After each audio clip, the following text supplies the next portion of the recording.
বলছি। ওই সখী, তাড়াতাড়ি আয়, দেখ বেলা শেষ হয়ে গেল,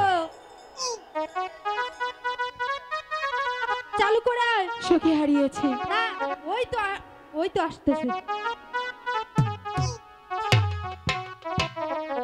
এই নাও মা বেহুলা, দেখো কলসিখানা তোলা তুমি ভেঙে ফেলো না, কেমন? একটু না। ঠিক আছে, তাহলে এবার আমি আসি। ঠিক আছে মা।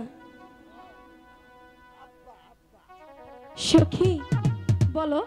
মার কাছ থেকে বিদায় নেওয়া মানে ছোটখাটো একটা যুদ্ধের সমান। হ্যাঁ সখী, অনেক কষ্টে বিদায় নিয়েছে, তাই না? হগো। এবার চলো আমরা সানুবান্দার ঘাটে স্নান করতে যাই। ঠিক আছে সখী, তাড়াতাড়ি চলো। জলের ঘাটে বাসি